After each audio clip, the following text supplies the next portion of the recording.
Welcome, my name is Nicholas, and welcome to this introduction to how the Tau play in 40k 10th edition.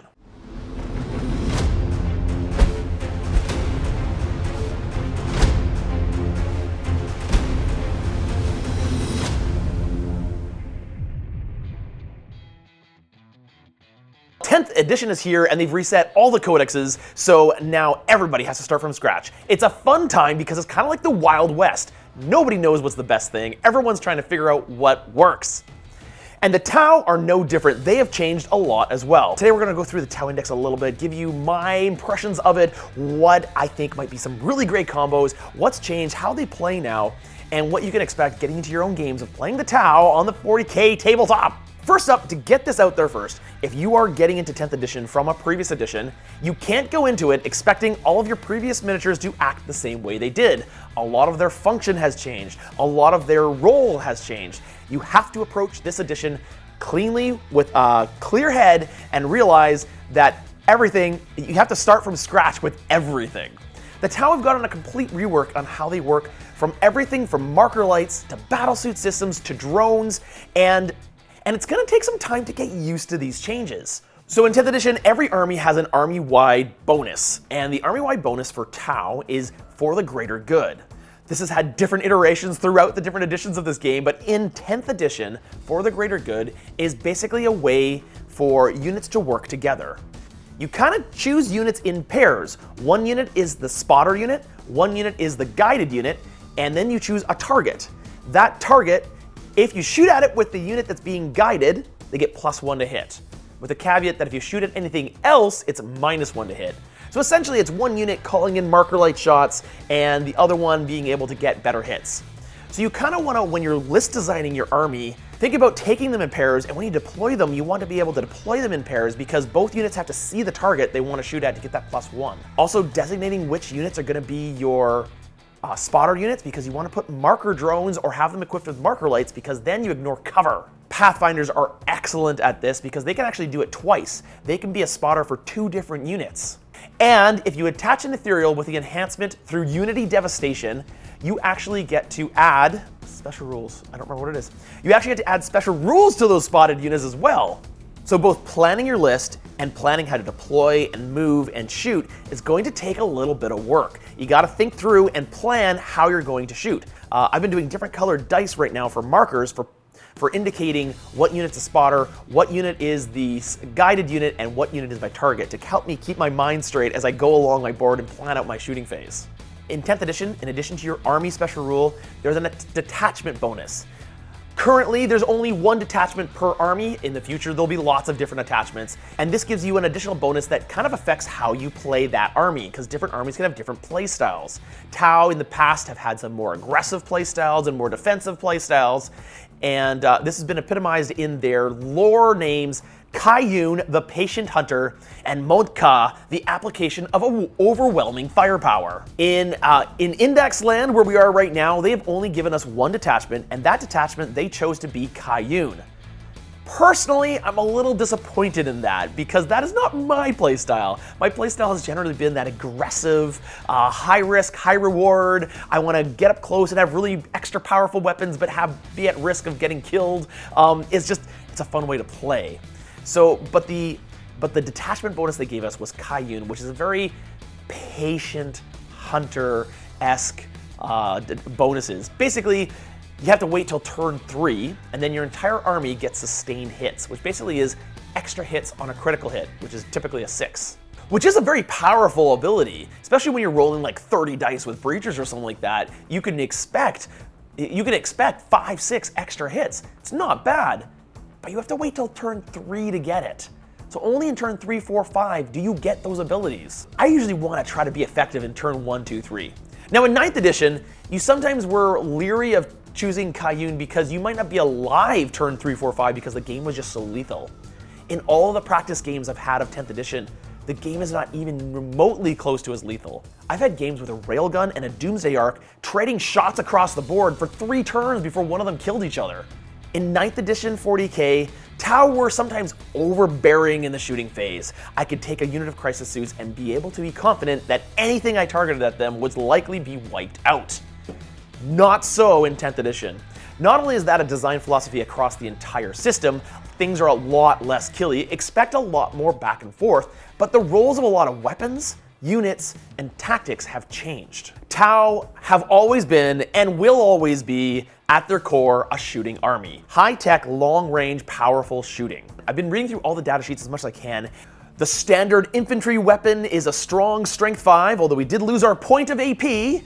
Weapon that is stronger than most other rank and file troops out there. The army also boasts in its battle suits, its flyers, its railguns, its tanks. It is an all-around very fun army to play. And I think there's a lot of play here. Looking through the data sheets, I think there's going to be a lot of really cool combos in how things go together. All the heroes are a lot different in how they combine with units. Fireblades are actually pretty powerful, die easy, but if you put them in a unit of breachers, they just add 1 attack to every single breacher shot. Now you're getting 3 shots per breacher gun. That's 30 dice with a unit of breachers coming out of a Devilfish at -2, at strength 5, at 10 inches? Breachers, I think, are going to be one of the most effective units we have of just tearing into anything we want to. One unit that I'm seeing a lot of use for is a Devilfish.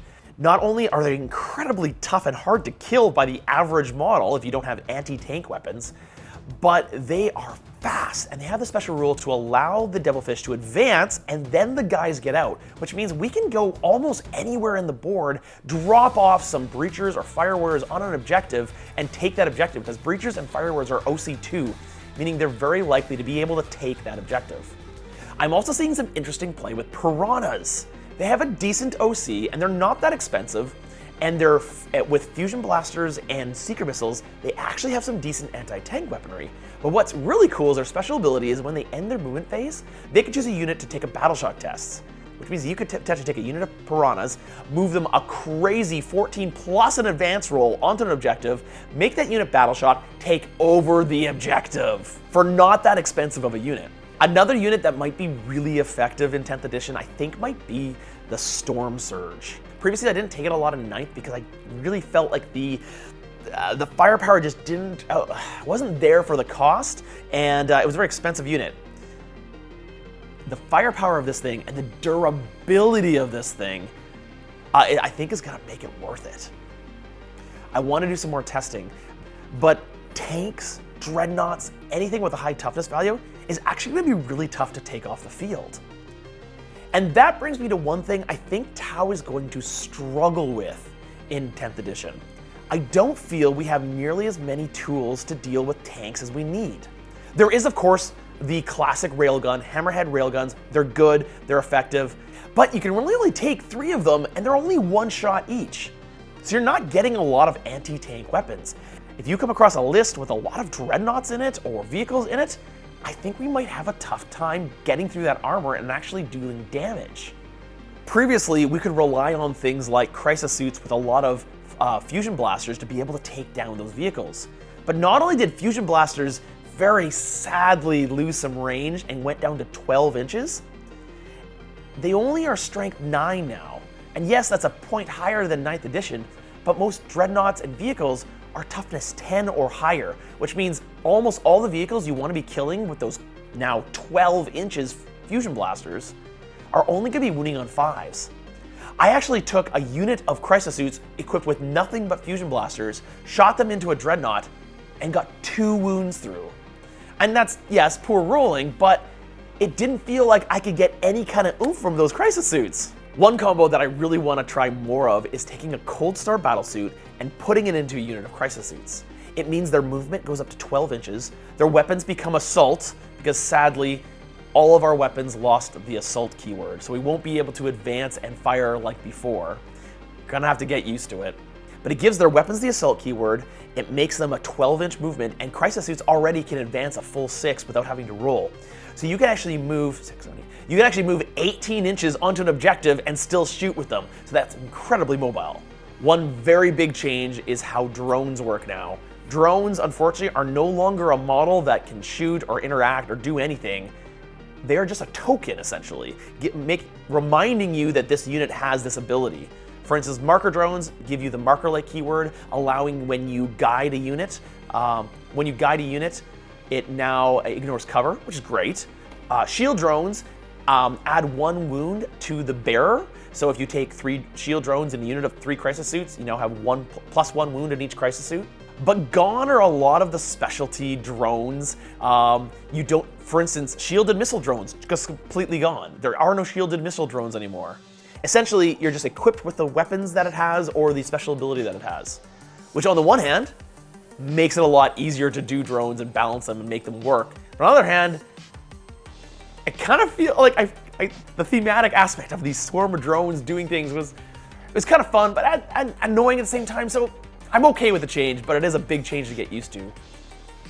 You can, however, take a unit of dedicated gun drones, tactical drones, but to be honest, I can't see myself ever running them. Not only are they OC0, so they're not going to be able to take objectives, but their damage output is really low. And it's only a unit of 4 drones. I don't think they're going to be all that effective, and I don't see myself running them. Maybe with some of the custom secondaries, they might be useful, but they're just not tough anymore. They're not T4 anymore. They don't do a lot of damage, and they have no OC. So I don't think tactical drones are going to see much play for me. Overall, I'm excited to play more games of Tau. They do play a lot different. I've got to get used to it, and there's a lot of combos I want to try out. Again, it's the Wild West. Now's the time to try everything, see what sticks, and I can't wait to see what the community comes up with for what kind of combos and stuff that can go around. As I said, I am disappointed that Cayune's the only option. I'm looking forward to when that Codex comes because I'm hoping they'll give us a Mont'ka option, maybe some close combat abilities, because currently my close combat crisis suit commander, Shasso Kikasso, there's not any way to run him anymore. So gonna have to figure out a whole new way of doing this. I'm excited, this is gonna be fun, and it's time for the Tau to rise in 10th edition.